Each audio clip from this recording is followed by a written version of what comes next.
This video is to my daughter Amy, somewhere in Australia. This is the first video of a series of videos that I am making for you, should you ever find them in the future, in case we never see each other again in this life.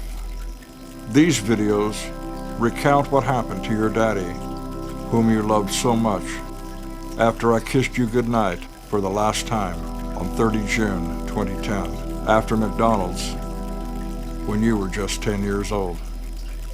For the record, Amy, your daddy was taken from you due to a terrible lie contrived by your Australian family.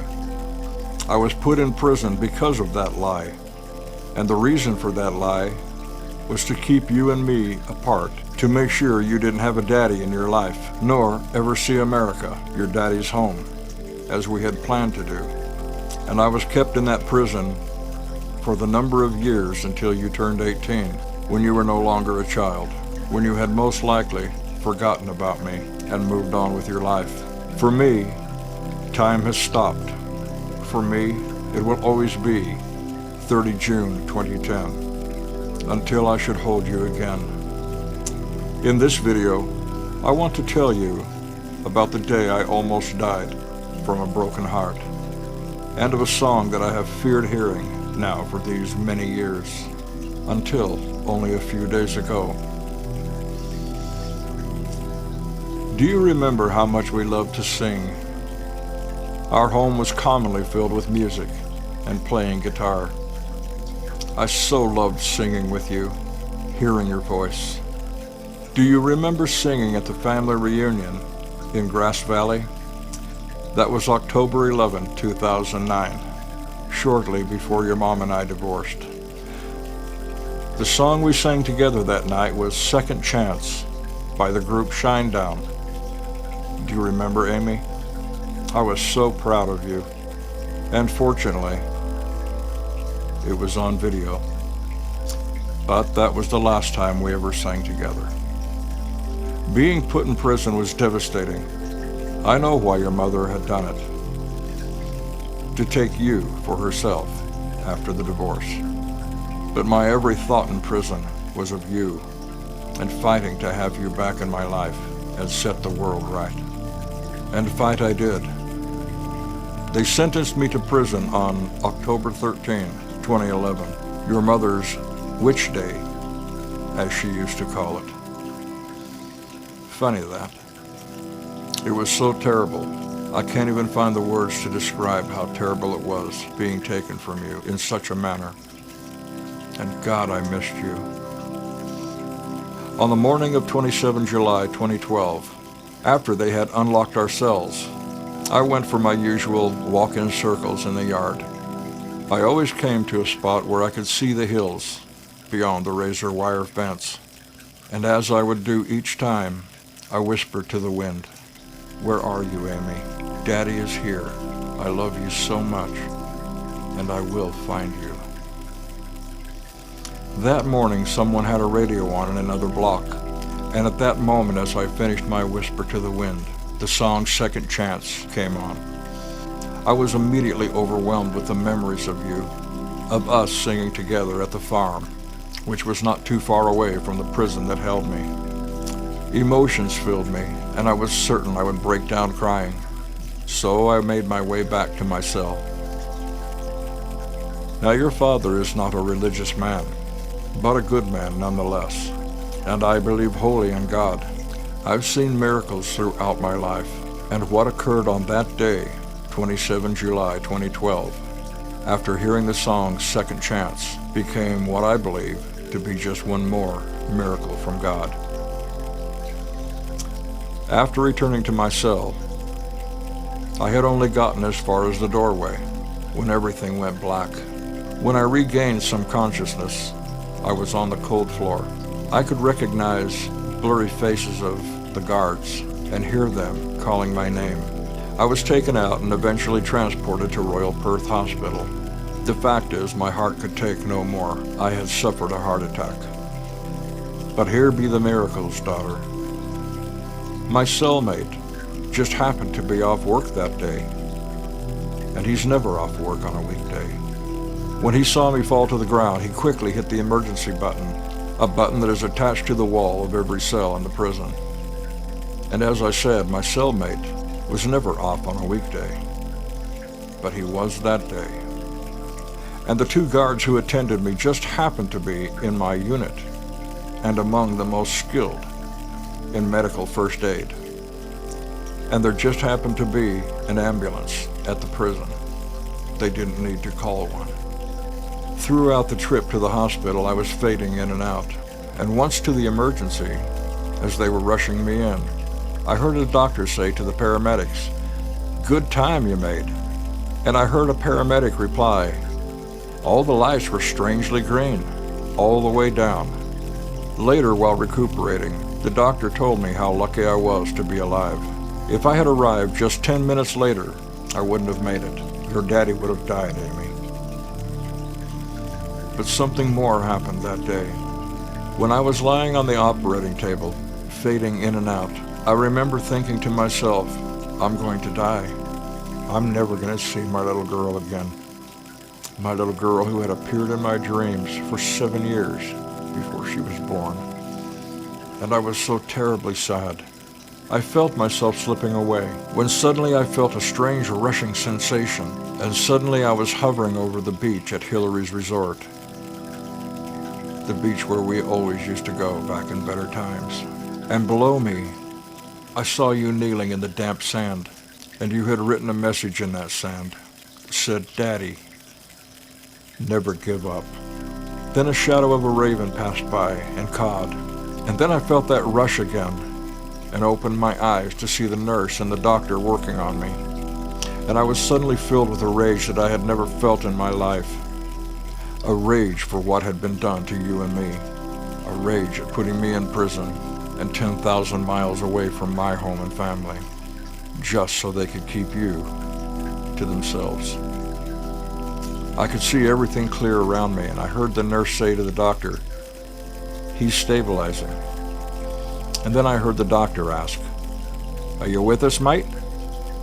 I think I nodded. The doctor explained that he was in the process of putting a stent into my artery, which had apparently collapsed. And I would spend the next 2 weeks in the hospital before being sent back to the prison. Amy, I never wanted to hear that song again. Not ever. In fact, I feared hearing it. It's been 11 years now since I last saw you, Amy. 10 years since I was unlawfully sentenced to that prison. And 9 years since I heard that song that almost killed me for missing you. Then a few days ago it played out of the blue on YouTube after I had finished watching another video. I felt that same emotion all over again and remembered everything as if it was yesterday. My response was to quickly slam down the lid of the laptop, but I didn't. I let it play, and I let my heart ache, and then it was over. In the silence of that moment, I had wondered to myself with reserved hope if it had been a sign.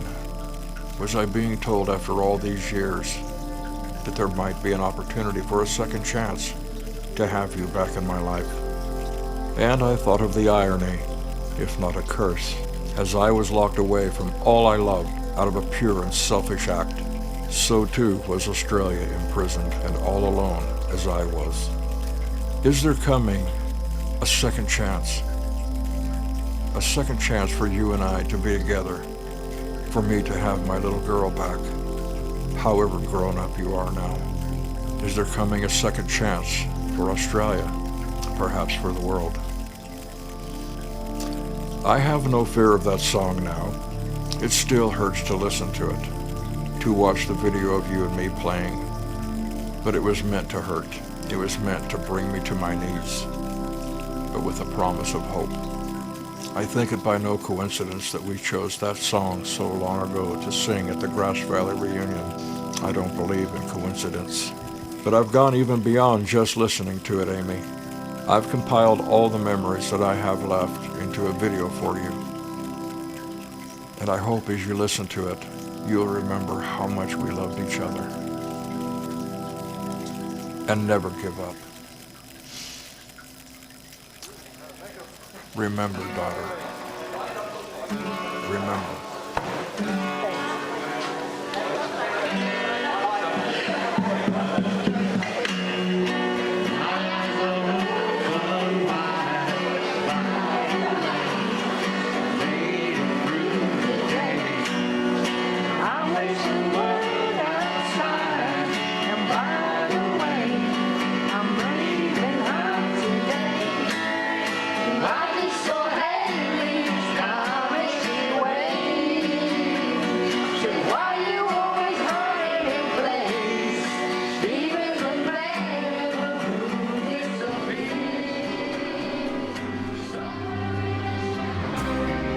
Eyes are open wide.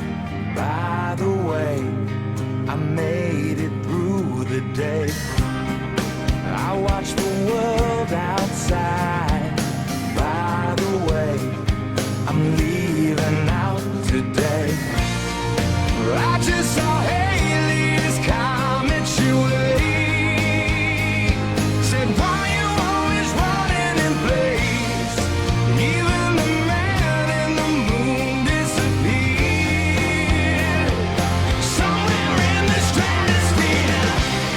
Tell my mother, tell my father, I've done the best I can to make them realize this is my life. I hope they understand.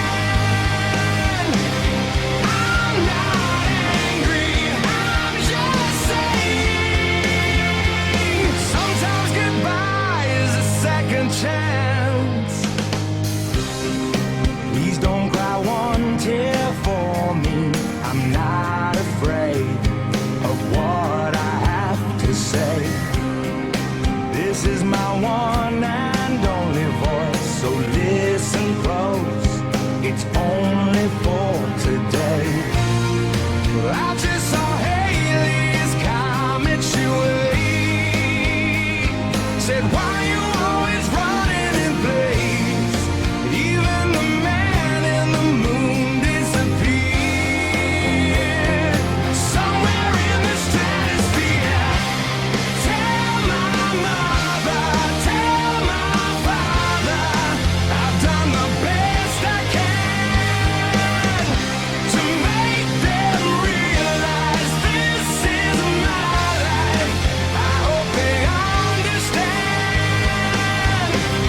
I'm not angry, I'm just saying, sometimes goodbye is a second chance.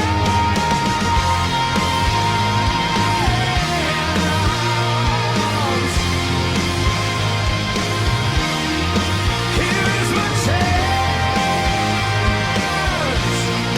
This is my chance.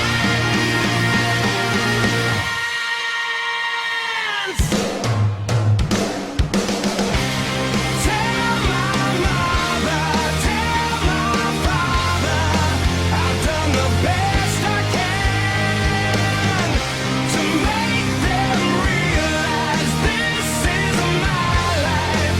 I hope they understand. I'm not angry, I'm just saying, sometimes goodbye is a second chance. Sometimes goodbye is a second chance. Sometimes goodbye is a second chance.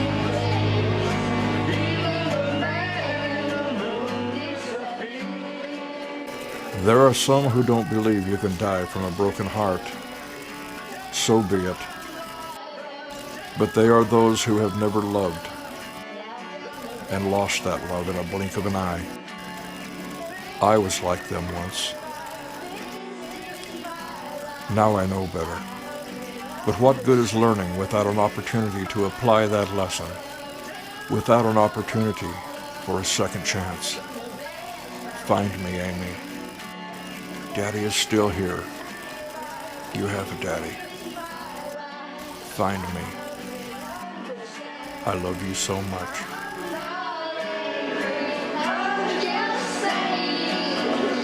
Sometimes goodbye is a second chance.